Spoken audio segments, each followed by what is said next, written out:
The Spanish Subjunctive Unleashed. Conquer doubts and hypotheticals with humor and confidence. To my wonderful students who have faced the subjunctive with more questions than answers. This book is for those of you who have wished, hoped, and doubted your way through Spanish, learning that in both language and life, uncertainty isn't a barrier. It's an opportunity to grow and laugh along the way. The subjunctive mood in Spanish is often regarded as one of the most mysterious and challenging aspects of the language, but it's also one of the most powerful tools for expressing subtle nuances like hope, doubt, desire, and uncertainty.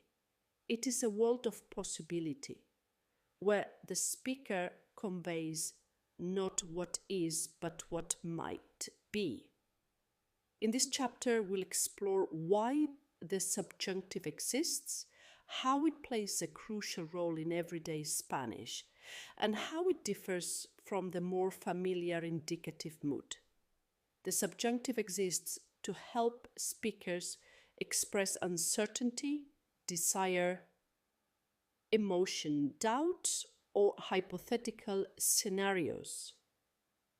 Unlike the indicative mood, which deals with concrete facts and certainty, the subjunctive lives in the realm of possibilities, hopes, and things that may or may not come to pass. For example, consider the difference between these two Spanish sentences. Indicative, yo sé que ella viene. I know that she is coming.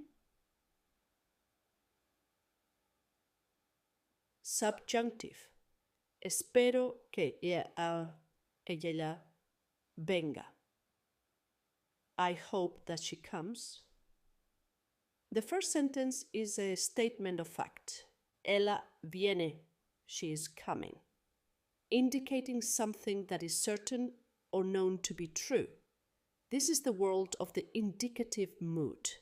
In contrast, the second sentence expresses a hope or wish, ella venga, she comes, something that may or may not happen. This is the domain of the subjunctive mood. In many languages, like English or German, the subjunctive is not as prominent, and in everyday conversation, its usage has diminished over time. English, for example, mostly uses modal verbs like may, might, or should to express the same ideas conveyed by the subjunctive in Spanish. English, I hope she comes. No explicit subjunctive form. Comes remains the same as the indicative. German. Ich hoffe, dass sie kommt. Similar to English with the indicative form of the verb.